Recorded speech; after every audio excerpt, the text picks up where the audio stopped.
Alhamdulillahilladzi ja'alana min ummati sayyidina Muhammad sallallahu alaihi wasallam. Walhamdulillahilladzi ja'alana minal muslimin wal mu'minin wa nasallallahu ja'alna minal muhsinin. Amin ya rabbal alamin. Amma ba'du. Baik ikhwan akhwat fillah, apa kabar? Baik. Sudah lama saya nggak ngajar di sini semenjak guru saya wafat ya, Syekhna Ali Mustafa Yaqub. Semoga tempat ini tambah banyak dikunjungi malaikat-malaikat sucinya. Malaikat itu hanya berkunjung jika di dalam atau di satu tempat itu ada dua aktivitas. Yang pertama zikrullah, yang kedua ta'lim kitabillah. Yang pertama zikrullah, yang kedua ta'lim, mengajarkan kitab Allah. Kitabullah ada tiga ilmu, ada ilmu aqidah, ada ilmu ibadah, ada ilmu keruhanian. Maka tiga ilmu ini jika diajarkan, malaikat akan mengunjungi kita, insya Allah. Judulnya kita apa nih? Ramadan yang perlu kutemukan. Ramadan dalam bahasa Arab itu dari kata ramad, berarti bakar. Apa yang dibakar? Sisi ego manusia. Bahasa Arabnya nafsiyah. Nafsiyah.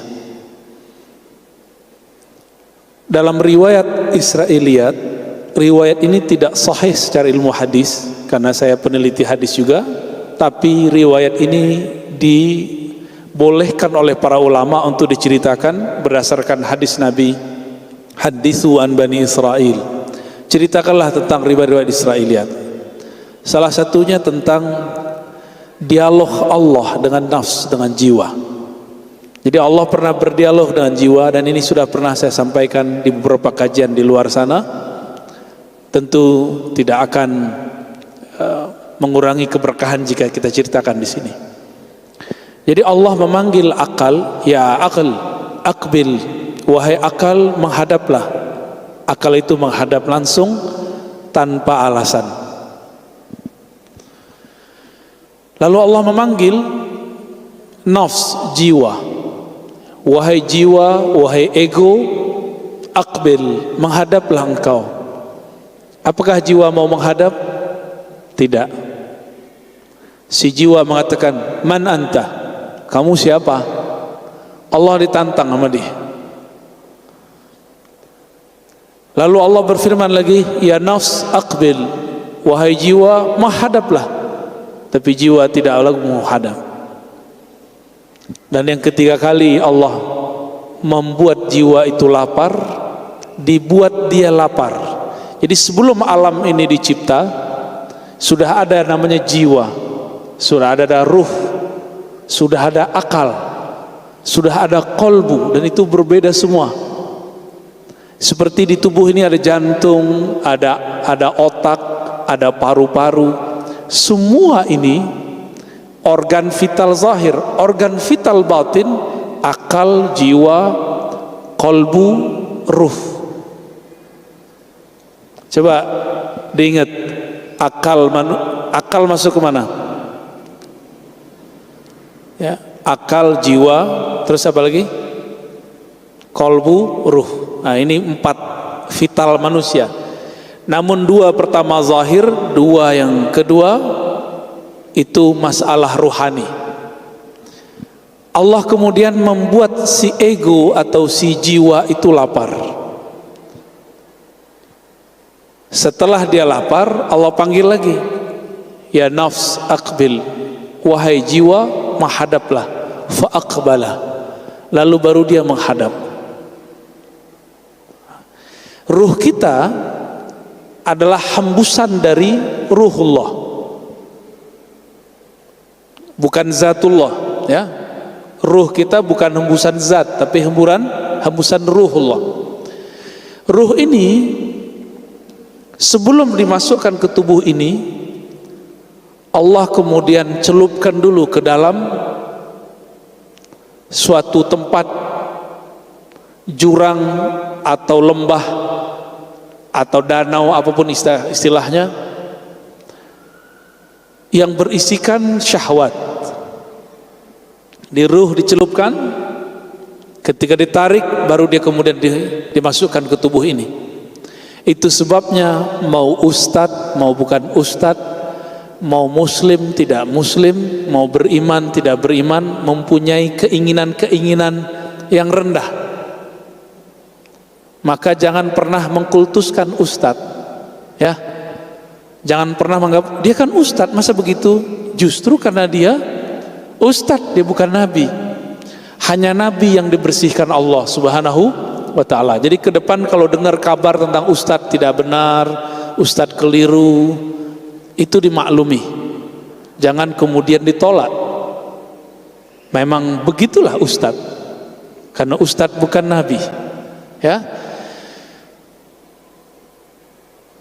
Maka ketika ruh ini ada di dalam badan, jiwa itu ada di dalam badan, kolbu ada dalam badan, akal ada di dalam badan, semuanya akan terhambat jika jiwa dia biarkan mengikuti kehendak-kehendaknya. Oleh karena itu, perlulah ada Ramadan yang kita temui. Ramadan yang mana? Ramadan yang membakar bukan hanya kelaparan, tapi Ramadan yang membakar nafsiyah, keegoan kita. Oleh karena itu Imam Ahlus Sunnah yang sekarang anak-anak muda sangat jarang mengkaji beliau, yaitu Imam Al-Ghazali. Saya menyarankan nih adinda, ikhwan akhwat atau ikhwan saudara-saudaraku, baik yang seumuran di atas saya semua, coba baca karya-karya Imam Ghazali. Beliau orang cerdas, pintar, tapi masih mau berguru. Imamun Al-Ghazali, beliau memberikan penjelasan tentang puasa itu apa. Kalau puasa orang awam itu puasa makan minum, itu biasa. Ada lagi puasa orang punya hajat. Contoh, pengen dapat rezeki, puasa. Pernah begitu nggak? Pengen dapat kerjaan, puasa. Pernah begitu?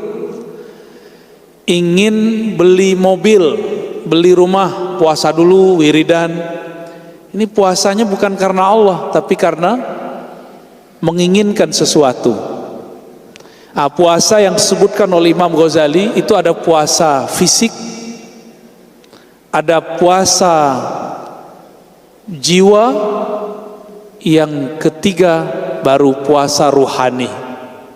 Coba diulangi. Yang pertama puasa fisik, makan minum enggak, hubungan badan enggak. Saya kalau lagi puasa ada makanan di rumah, itu makanan halal, nggak dimakan. Kenapa nggak dimakan meskipun halal? Bukan barang najis, bukan barang curian. Karena dalam diri ini ada niat ingin berpuasa. Niat itulah yang Allah pandang.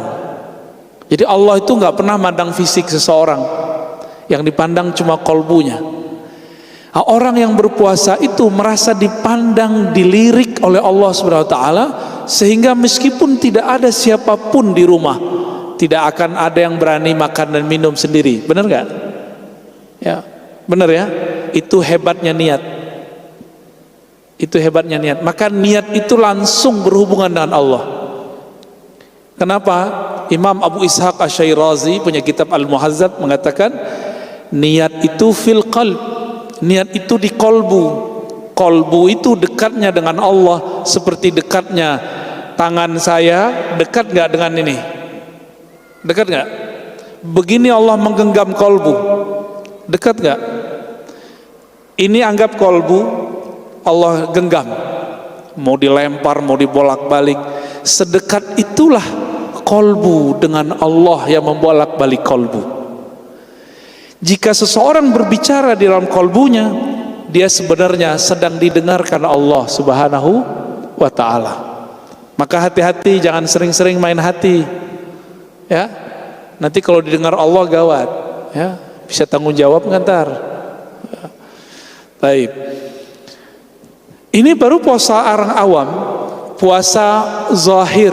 Puasa zahir kalau sudah niatnya itu membuat dia tidak akan makan dan minum. Dia kuat untuk berlapar-lapar, dan itu cukup. Cuma sayang sekali, puasa ini cuma menahan lapar dan minum, atau menahan hasrat seksual. Ada tingkatan kedua, puasa nafsiyah. Apa istilahnya? Puasa jiwa, puasa ego. Inilah yang disebutkan dalam hadis Imam Al-Bukhari. Nabi SAW mengatakan, "Idza kana yaumu shaumi ahadikum," jika pada hari kamu berpuasa, lalu ada orang qatalahu ahadun aw syatamahu, ada orang ngajak dia tengkar, atau syatamahu, atau ngajak dia mencaci maki dia, ngadu domba dia, menghina dia. Sekarang paling mudah nggak menghina orang? Cukup pakai jari, nggak usah pakai mulut. Bener? Lewat sosial media, hari ini sangat mudah sekali untuk mengadu domba orang, mencaci maki orang. Hati-hati teman-teman, apapun yang kita tulis di sosial media akan bergulir kemana-mana. Tanggung jawabnya berat, lebih berat dari zaman-zaman sebelumnya. Zaman sebelumnya orang kalau berkalam paling-paling gosipnya cuma di sekitar dia. Tapi sekarang jika antum menulis di sosial media atau berkalam di sosial media, itu bisa diliput dari mana saja. Puasa nafsiyah ini, kata Nabi, jika engkau diajak orang bertengkar atau dicaci maki seseorang, falyakul inni shaim, katakan aku sedang menahan egoku. Jadi shaim, siam diartikan menahan ego. Ego apakah itu? Ego marah. Kita sebagai manusia normal, kalau diajak tengkar sama orang, mau nggak? Tengkar. Dibentak orang, balas bentak nggak? Dibel orang, balas gebel nggak? Disalip orang, balas nyalip nggak? Sama. Itu manusia biasa. Dicaci maki orang, balas mencaci. Diadu domba orang, emosi. Sekarang antum hidup di dunia yang sangat-sangat cepat sekali, di mana-mana orang bisa mengakses kabar apapun. Tiba-tiba ada orang mencaci maki kita, ada orang memfitnah kita, ada orang mengadu domba kita. Mau balas nggak? Siapa yang balas berarti dia telah gagal puasa nafsiyah. Disebut orang sesat. Nah, kalau saya udah puas disebut orang sesat, ya. Kalau dulu yang bilang saya sesat kelompok ekstrim, sekarang sesama asu aja bilang saya sesat, ya. Lebih canggih lagi, sesama ahlus sunnah. Tapi saya nggak boleh terpancing, karena Nabi mengatakan, jika kamu pribadi yang berpuasa di hari yang berpuasa, lalu ada orang sedang mengata-ngataimu, ada ngajak tengkar kamu, falyakul inni shaim, cukup katakan saya sedang shaim, saya sedang puasa. Puasa apakah itu? Puasa nafsiyah. Makanya saya berharap ini kebanyakannya anak muda, ya, selebihnya pernah muda. Ya, Pak Hashim baru malam tadi ke Gunung Salak, ya, ketemu saya, ketemu lagi. Kapan tidurnya, Pak? Anak-anak muda betul-betul egonya sedang naik. Bisa nggak antum lebih tua dari fisik, lebih dewasa dari tubuh biologis? Kalau itu terjadi, itulah Ramadan yang perlu kutemui, ya. Itu target Ramadan kita, ya. Maka Ramadan tahun ini nggak usah tinggi-tinggi sampai level 3, cukup level 2. Bisa nggak ketika ada orang ngata-ngatain kita di sosial media, kita nggak balas ngata-ngatain? Ada yang bisa? Insya Allah, ya, insya Allah bisa. Ada orang menganggap kita sesat, kita ahli bid'ah, kita orang nggak benar, dan banyaklah yang terpancing dengan kalam-kalam ini. Lalu kita nggak usah membalasnya, cukup kita katakan nanti kebenaran akan terungkap. Bisa nggak antum? Kalau bisa, berhasil masuk ke puasa level 2. Dan Imam Ghazali menyebut ini puasa khawas. Khawas ini boleh disebut puasa level wali. Pemuda jadi wali sangat mungkin, karena di akhir zaman ini kalau kita nggak menjadi kekasih Allah, pasti kekasih setan, ya. Maka mesti menjadi kekasih Allah. Allahu waliyul ladzina amanu. Allah lah wali orang-orang beriman. Maka orang beriman mesti meniru sifat-sifat yang telah Allah sebutkan dalam al-asma'ul husnanya. Coba perhatikan di dalam Al-Quran, lebih banyak sifat penyayang, nama penyayang, pengasih, atau Allah yang maha mengancam, menyiksa? Mana banyak? Penyayang. Tapi kenapa orang yang baca Quran kurang penyayang? Kenapa memandang orang enggak dengan kasih sayang, tapi dengan kebencian? Memandang orang lain sebagai rivalitas, saingan. Gak begitu kita memandang orang kalau sudah baca bismillah. Maka ciri-ciri orang yang sudah masuk nur basmalah di dalam dirinya, dia memandang siapa saja dengan kacamata kasih sayang. Inilah yang kami terima dari guru-guru hadis kami dari dulu, dari guru-guru ahli zikir dari dulu. Irhamu man fil ard, sayangi makhluk di bumi, yang di langit pasti sayang engkau. Maka orang-orang yang mencoba mengadu domba kita pun harus sayang kepada mereka. Kasihan, kasihan orang begitu, dia sedang menyiksa nafsiyahnya, dia akan gelisah. Kegelisahan itu adalah azab di dunia. Jadi azab di dunia tidak hanya penyakit, tidak hanya bencana. Azab di dunia itu kegelisahan yang luar biasa. Inilah yang terjadi pada orang-orang yang melawan kata hatinya, mengikuti nafsiyahnya. Jadi jangan nunggu bulan Ramadan, ya. Jangan nunggu bulan Ramadan. Oleh karena itu memang benar kata ulama-ulama kita terdahulu, hendaklah engkau menjadi rabbaniyin samadaniyin wala takunu ramadaniyin. Jadilah kamu dua karakter. Rabbani. Rabbani ini karakter yang kolbunya terikat dengan Rabb. Atau samadaniyin, yang kolbunya hanya bergantung kepada Allahus Samad. Jadi nggak bergantung dengan kata makhluk. Problemnya hari ini, nafsiyah kita sering mendengarkan kata-kata orang, akhirnya kurang mendengarkan kata-kata kolbu. Kalau sering mempuasakan nafsiyah, maka kolbu akan hidup. Itulah yang Nabi ajarkan, istafti kolbak, latihlah dirimu minta fatwa ke dalam kolbumu. Kita sering minta fatwa ke YouTube, benar ya? Siapakah Ar-Razi, gitu kan? Nyari gitu ya, Ar-Razi sesat, nah gitu ya. Antum nanyanya ke YouTube sih ya, ke Google. Coba nanya ke dalam kolbu. Ada ustadz mau kita berguru nih, mau dengerin pengajiannya, sholat 2 rakaat, minta, ya Allah, jika ustadz ini memang bisa menghantarkan aku mengenal engkau, mengenal Rasulmu, mudahkan, beri petunjuk. Jangan langsung buka buatan orang-orang Yahudi itu. Katanya anti Yahudi, tapi apa-apa nanyanya ke Yahudi, ya enggak? Benar ya? Kalau saya nggak pernah benci Yahudi, saya cuma benci orang-orang kafir dari kalangan Yahudi. Bedakan itu, ya. Saya nggak pernah benci Israel, saya hanya benci Zionis-Zionis yang zolim di kalangan Israel. Karena Israel itu nama Nabi Yakub. Kalau benci sama Israel, benci sama Nabi Yakub, rusak iman kita.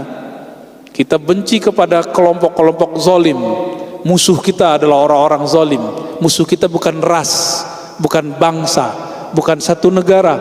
Musuh kita adalah syaitan yang bersenyawa dengan tubuh manusia. Ya, karena Nabi mengatakan inna syaitan yajri majrad dam, syaitan itu mengalir di setiap pembuluh darah. Maka jangan heran ada orang manusia zahirnya, di dalamnya yang mengalir syaitan. Ini lebih berbahaya dari kesurupan. Kesurupan tinggal tepok-tepok dikit, bacain ayat, selesai, bisa sadar. Tapi kalau sudah mengalir dalam darah, itu diruqyah 1000 kali juga nggak bisa. Nggak bisa. Ya, ini puasa nafsiyah. Puasa apa? Nafsiyah. Bagaimana praktek puasa nafsiyah? Prakteknya dimulai dari mempuasakan fisik, lalu karakter, emosi. Jadi harus dua-duanya. Mata nih seneng ngeliatin yang bening-bening, yang cantik-cantik, yang gagah-gagah. Bener nggak? Normal nggak? Normal. Tapi coba dilawan. Sekarang itu untuk melihat yang cantik, yang gagah itu nggak perlu ke tempat umum. Cukup dengan benda kecil yang namanya smartphone. Bisakah menahan itu? Gejolak itu namanya gejolak nafsiyah. Mampukah menahan gejolak itu lalu mengalihkannya? Maka yang kecanduan nonton-nonton film-film yang gak jelas itu, atau saking jelasnya ya, itu harus punya, gak langsung di-cut. Antum harus ganti dengan film-film yang dosisnya lebih rendah. Misalnya kungfu, petua, harus ada gantinya. Kalau nggak ada gantinya bisa stres. Bisa stres. Orang kalau mau berhenti ngerokok nggak boleh langsung, dia harus pelan-pelan, kurangi. Dan harus ada kesibukan. Diganti dengan nyemil apa gitu ya. Ada orang kena candu narkoba, nggak boleh langsung berhenti. Maka ini beberapa akhwat nih kejam juga sama laki-laki. Lu berhenti, kalau nggak pisah. Nggak begitu caranya, pelan-pelan. Kalau saya langsung berhenti dengan cara, untungnya belum benar-benar kecanduan. Kalau udah kecanduan, nggak bisa digituin, bisa stres. Orang lebih milih rokoknya daripada pasangannya. Jadi ketika ada keinginan yang di luar kemurnian kolbu, ini dilawan. Maka Imam Abdul Karim Al-Jili mengatakan, kebeningan kolbu hanya engkau dapat dengan kufrun nafs. Kufrun nafs itu kalau diterjemahkan melawan kufur, mengingkari nafsiyahmu. Jam 3:30 dini hari enaknya meluk bantal atau di atas sajadah. Enaknya tidur ya, meluk bantal ya. Kebanyakan kita begitu, itu nafsiyah. Namun kolbu menginginkan yang lain. Kolbu menginginkan bangun. Tidur itu dapat apa kita dengan tidur? Orang kaya nggak tambah kaya, orang nggak berilmu nggak tambah ilmu. Tidur nggak nambah apa-apa. Tapi dalam tidur itu ada satu karakter yang muncul, namanya al-kasal, malas. Ini yang harus diobati. Puasa itu ajaib. Orang mengurangi makan bukan tambah malas, justru dia tambah rajin, karena tubuhnya jadi ringan. Coba cek, kita lemas berpuasa, itu konsep orang biasa. Tapi sebenarnya kita lemas justru karena banyak makan. Selesai makan, tadi habis makan, ngantuk nggak? Ngantuk? Bener? Berarti tidak benar bahwa berpuasa bikin lemes. Justru kalau makan bikin lemes. Coba rasakan, niat puasa jam 11 kita belum lapar. Tapi orang yang sarapan pagi hari jam 11 perutnya sudah bunyi. Berarti ada energi lain di dalam diri yang muncul dari kata niat. Maka sahabat-sahabat yang bukan Allah, orang-orang yang berpuasa itu dia sedang merawat nafsiyahnya.